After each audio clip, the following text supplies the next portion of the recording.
Welcome back. Match ഡേയിലെ രണ്ടാമത്തെ മത്സരം നടക്കുന്നത് ഞായറാഴ്ച 3:30 ഹൈദരാബാദിൽ വെച്ചാണ് മത്സരം. ഹൈദരാബാദിന് തന്നെ ഹോം ഗ്രൗണ്ടാണ്. എല്ലാവർക്കും അറിയാവുന്ന പോലെ തന്നെ അതൊരു ബാറ്റിംഗ് പിച്ചാണ്, ചെറിയ പിച്ചാണ്.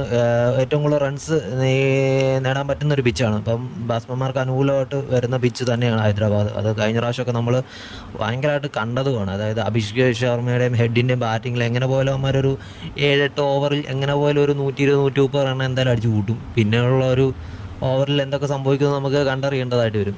പിന്നെ ഈ മത്സരം നടക്കുന്നത് SRH-ഉം RR-ഉം തമ്മിലാണ്. അപ്പോൾ നമുക്ക് നമ്മുടെ സ്വന്തം ടീമായ RR-നെ കുറിച്ച് പറയുകയാണെങ്കിൽ, നമ്മുടെ സ്വന്തം ടീം വെച്ച് നമ്മുടെ കേരളത്തിൻ്റെ പൊന്നോമനമുത്തായ സഞ്ജു സാംസൺ കളിക്കുന്ന അദ്ദേഹം നേതൃത്വം കൊടുക്കുന്ന ടീമാണ് രാജസ്ഥാൻ. അപ്പം രാജസ്ഥാനെ കുറിച്ച് പറയുകയാണെങ്കിൽ രാജസ്ഥാൻ ബിലോ ആവറേജിൻ്റെ താഴെ, ഒരു ആവറേജിൻ്റെ താഴെയുള്ള ഒരു ടീമാണ്. വെച്ചാൽ നമുക്ക് പറയത്തക്ക വലിയ ബാറ്റിംഗ് നിരയും ഇല്ല, ബോളിംഗ് അത്യാവശ്യം കുഴപ്പമില്ലാത്ത ബോളിംഗ് നിരയുണ്ട്.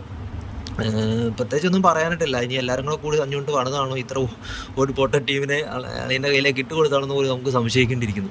പ്രത്യേകിച്ച് പറയാനും മാത്രം വലിയ കാര്യങ്ങളൊന്നും RR-ൻ്റെ ഇതിലേക്കില്ല. ഇപ്പം നമ്മളിപ്പം SRH-ലേക്ക് അവരിലേക്ക് നോക്കുകയാണെന്നുണ്ടെങ്കിൽ SRH-ൻ്റെ സ്കോഡ് ഭയങ്കര വലിയ സ്കോഡാണ്.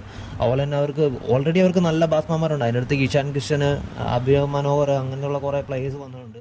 SRH-ൻ്റെ ഓൾറൗണ്ടർ ലിസ്റ്റിലേക്ക് വരുമ്പോൾ ഹർഷദ് പട്ടേൽ വരുന്നു. അതെന്തായാലും സ്ഥിരം ടീമിൽ കാണാൻ സാധ്യതയുള്ള. പിന്നെ നിതീഷ് കുമാർ റെഡ്ഡി കഴിഞ്ഞ പ്രാവശ്യം പ്രൂവ് ചെയ്തൊരു ബാറ്റ്സ്മാനാണ്. പിന്നെ ഏറ്റവും പറയേണ്ടത് അവരുടെ ക്യാപ്റ്റനാണ് പാറ്റ് കമ്മിൻസ്.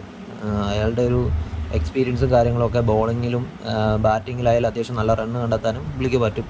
പിന്നെ ബോളേഴ്സിനെ ഇതിലേക്ക് മുഹമ്മദ് ഷമി കൊണ്ടുവന്നിട്ടുണ്ട്, രാഹുൽ ചഹറുണ്ട്, ആഡം സാംബ ഉണ്ട്, ജയദേവ് ഉനാക്കട്ടുണ്ട്. അപ്പം ഇതിൽ നമുക്ക് മൈനസ് കുറച്ച് പറയാനാണെങ്കിൽ, മുഹമ്മദ് ഷമി നമ്മൾ T20 ഒക്കെ കണ്ടു നല്ലൊരു ചെണ്ടയായിട്ട് മാറിയിട്ടുണ്ട്.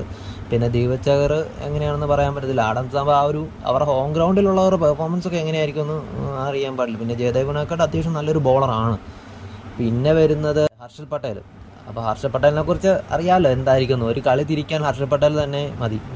എന്താണെന്ന് ചോദിച്ചാൽ ഓപ്പോസിറ്റ് ടീമിന് കളി തിരിച്ചു കൊടുക്കാനായിട്ട് ഹർഷദ് പട്ടേൽ മിടുക്കനാണ്. അപ്പം ഇതൊക്കെ ഓരോ ഒരു പ്ലസ് പോയിന്റ് വേറെ കുറേ മൈനസ് ഉണ്ട്. ഇനി നമുക്ക് RR-നെ ഒന്ന് അവരുടെ സ്കോഡ് ചെക്ക് ചെയ്ത് നോക്കാം. സ്കൂളിലേക്ക് പോയി കഴിയുമ്പോഴത്തേക്ക് സഞ്ജു സാംസൺ ക്യാപ്റ്റനായിട്ട് വരുന്നു. അതുപോലെ തന്നെ ശുഭം ഡൂബെ എന്ന് പറയുന്ന ഒരു പ്ലെയറുണ്ട്, ബാറ്ററാണ്. അദ്ദേഹത്തിൻ്റെ പെർഫോമൻസ് ഒക്കെ നമുക്ക് കാത്തിരുന്ന് കാണേണ്ടതായിട്ട് ഇരിക്കുന്നു. അതുപോലെ തന്നെ ഷുമറ ഹെഡ്മേയർ ഉണ്ട്. പിന്നെ ജയ്സ്വാൾ, ധ്രുവ് ജൂറൽ, റയാൻ പരാഗ് അത്യാവശ്യം കുഴപ്പമില്ലാത്തൊരു. പിന്നെ മറ്റേ 17 വയസ്സ് ആ റേഞ്ചിൽ അങ്ങോട്ടുള്ളൊരു പയ്യൻ ഉണ്ടല്ലോ. അപ്പം വൈഭവ് സൂര്യവംശി എന്ന് പറയുന്നുണ്ട്. പുള്ളിക്ക് സഞ്ജു ചിലപ്പോൾ ഇടം കൊടുക്കാനായിട്ട് സാധ്യതയുണ്ട്. പിന്നെ ഇതിനകത്ത് നമുക്കിപ്പം BCCIയിൽ നിന്ന് ഒഫീഷ്യലി വരുന്ന കുറച്ച് കാര്യമുണ്ട്. സഞ്ജു 3 കളി ബാറ്റിങ്ങിന് വേണ്ടി മാത്രമാണ് ഇറങ്ങാൻ ഉദ്ദേശിക്കുന്നത്. അപ്പം അദ്ദേഹത്തിന് ഒരു പരുക്ക് കഴിഞ്ഞിട്ട് വരുന്നുണ്ടാവും. ആ സമയത്ത് ടീമിനെ കൺട്രോൾ ചെയ്യുന്നത്, ക്യാപ്റ്റൻ സ്ഥാനം കൈകാര്യം ചെയ്യുന്നത് റയാൻ പരാഗാണെന്നൊരു ചെറിയ ന്യൂസൊക്കെ വരുന്നുണ്ട്. ഇതിൻ്റെ സത്യാവസ്ഥ നമുക്കറിയത്തില്ല. പിന്നെ ഒരു ഓൾറൗണ്ടർ ലിസ്റ്റിലേക്കൊക്കെ പോകണമെങ്കിൽ നിതീഷ് റാന വന്നിട്ടുണ്ട്. അതായത് നിതീഷ് റാന അത്യാവശ്യം നല്ല 1 ഡൗണൊക്കെ ഇറങ്ങാനും പറ്റിയ പ്ലെയറാണ് നിതീഷ് റാന. അപ്പം ഒരു ഇന്ത്യൻ പ്ലേയേഴ്സിൻ്റെ ഒരു ബാറ്റിംഗ് നിരയാണ് RR-ന്. സത്യം പറഞ്ഞാൽ ഇവരുടെ പെർഫോമൻസിന് നോക്കിയിരിക്കും RR-ൻ്റെ ഓരോരോ മുന്നോട്ടുള്ള യാത്ര. ചിലവരൊക്കെ പറയുന്ന പോലെ RR അതായത് പോയിന്റ് ടേബിളിൻ്റെ അവസാനത്തെ 4 സ്ഥാനത്ത് കാണുമെന്നാണ് ചില പണ്ഡിതന്മാരൊക്കെ വിലയിരുത്തിയിരിക്കുന്നത് RR-നെ കുറിച്ച്. ഇനി RR-ൻ്റെ ബോളിംഗ് നോക്കുകയാണെങ്കിൽ ജോഫ് ആർച്ചറുണ്ട്, അതുപോലെ തന്നെ തീക്ഷണയുണ്ട്. തീക്ഷണ അത്യാവശ്യം നല്ല T20 ബോളറാണ്. നമ്മൾ ചെന്നൈയിലൊക്കെ കണ്ടതാണ്. അതായത് അവസാന ഓവറുകളിൽ ബോൾ പിടിച്ചെറിയാനായിട്ട് കഴിവൊക്കെ ഉള്ള ആളാണ്. അതുപോലെ തന്നെ വേറെ ഹോം ഗ്രൗണ്ടിൽ അത്യാവശ്യം നല്ലൊരു പെർഫോമൻസ് തീക്ഷണ കാഴ്ചവെക്കുമെന്ന് ഞാൻ പ്രതീക്ഷിക്കുന്നു.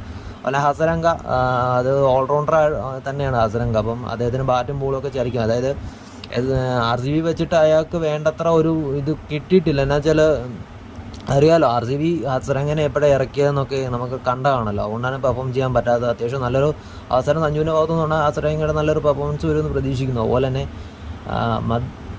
ആകാശ് മദ്വാൾ എന്ന് പറഞ്ഞുകൊണ്ട് മുംബൈയിൽ നിന്ന് വന്ന പ്ലെയർ. അപ്പം അത് ഒരു സമയത്ത് ഹർദിക്കിൻ്റെ ഒരു വിശ്വസ്തനായൊരു ബോളറായിരുന്നു. അപ്പം അത്യാവശ്യം നല്ലൊരു ബോളർ തന്നെയാണ്. പിന്നെ ഇവരുടെ കീ ബോളറുണ്ട് സന്ദീപ് ശർമ്മ.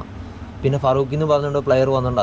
അത്യാവശ്യമല്ല നല്ലൊരു ബോളറാണ് എന്ന് വെച്ചുകൊണ്ട് നമ്മളൊരു സ്റ്റെയിൻ്റെ ഒരു സ്റ്റൈലൊന്നും വരത്തില്ല. എങ്കിൽ പോലും വിക്കറ്റ് എടുക്കാൻ പറ്റുന്ന ഒരു ബോളർ തന്നെയാണ്. പിന്നെ ചെന്നൈയിൽ നിന്ന് വന്ന ദേശ്പാണ്ഡെ സ്ലോ ബോൾ ബൗൺസൊക്കെ ചെയ്യാൻ പറ്റുന്ന അത്യാവശ്യം നല്ല പ്ലെയറാണ്. ചെന്നൈ അവസാനം പിടിക്കാൻ പോലും ശ്രമിച്ചായിരുന്നു, എങ്കിൽ പോലും RR കൊണ്ടുവരുവാണ് ചെയ്തത്. അപ്പം RR-ന് ഒരു പ്രതീക്ഷയാണ് തുഷാർ ദേശ്പാണ്ഡെ. അപ്പം അത്യാവശ്യം നല്ലൊരു പെർഫോമൻസ് കാഴ്ചവെക്കുന്ന പ്രതീക്ഷയും. പിന്നെ മുംബൈയിൽ നിന്ന് വന്ന ഒരു ആലംബിച്ച ബോളറുണ്ട് മഫാക്ക എന്ന് പറയുന്നുണ്ടൊരു ബോളർ. അപ്പം അവന് വലിയ പ്രായമൊന്നുമില്ല, പക്ഷേ അത്യാവശ്യം പെർഫോം ചെയ്യുന്നുണ്ട് നാഷണൽ ക്രിക്കറ്റിലൊക്കെ. അപ്പം മേ ബി ഒരു ചാൻസ് ഉള്ളതാണ്. SRH ജയിക്കുമെന്ന് നമുക്ക് നിസ്സംശയം പറയാമെങ്കിലും നമ്മൾ ഓപ്പണൻ്റ് കളിക്കുന്ന ആൾക്കാരുടെ ആ ഒരു ഇതും കൂടെ നോക്കണം. രാഹുൽ ദ്രാവിഡാണ് RRൻ്റെ കോച്ച്. അതായത് കഴിഞ്ഞ T20 വേൾഡ് കപ്പ് എടുത്ത ടീമിലെ കോച്ചാണ്, ഇന്ത്യയുടെ നാഷണൽ ടീമിൻ്റെ കോച്ചാണ്. അപ്പം അതുപോലെ തന്നെ സഞ്ജു സാംസണാണ് ഇതിന് നേതൃത്വം കൊടുക്കുന്നത്. അപ്പം നമ്മൾ SRHനെ ഒരു 170+ ഓൾ ഔട്ട് ആക്കുകയാണെന്നുണ്ടെങ്കിൽ ഉറപ്പായിട്ടും RR തിരിച്ചടിക്കുമെന്നാണ് എൻ്റെ ഒരു പ്രതീക്ഷ. എന്നാന്ന് വെച്ചാൽ സഞ്ജുവും ജയ്സ്വാളുമാണ് ഓപ്പൺ ചെയ്യുന്നത്. പിന്നെ ഒരുപാട് ബാറ്റ്സ്മാൻമാർക്ക് ഇവരുണ്ട്, പക്ഷേ ഇന്ത്യൻ ബാറ്റ്സ്മാൻമാരാണെന്ന് മാത്രമേ ഉള്ളൂ. അറ്റാക്ക്, അതായത് നിതീഷ് റാനനെ പോലെയുള്ള ഹിറ്ററുണ്ട്. അപ്പം ഹൈദരാബാദിലെ പിച്ച് ചെറുതായിരുന്നുകൊണ്ട് തന്നെ തിരിച്ചടിക്കാതെ, ചേസിങ് ആണെങ്കിൽ പോലും തിരിച്ചടിക്കാനുള്ള വകുപ്പ് രാജസ്ഥാനുണ്ട്. ഫസ്റ്റ് ബാറ്റിംഗ് ആയാൽ പോലും രാജസ്ഥാൻ നല്ലൊരു സ്കോർ കണ്ടെത്തുമെന്നാണ് പ്രതീക്ഷ. അതിലും തന്നെ സഞ്ജു എല്ലാ IPL ഫസ്റ്റ് മാച്ച് സഞ്ജു നല്ല ഫോമിലാണ് കളിക്കുന്നത്. കഴിഞ്ഞ കുറേ IPL ആയിട്ടുള്ളൊരു സ്ഥിരം ഇതാണ്. അതുകൊണ്ട് തന്നെ സഞ്ജുവിൻ്റെ ബാറ്റിൽ നിന്ന് ചലിക്കും എന്നുള്ള കാര്യം 100% ഉറപ്പാണ്. അതുകൊണ്ട് നല്ലൊരു മാച്ചാണ് പ്രതീക്ഷിക്കുന്നത്.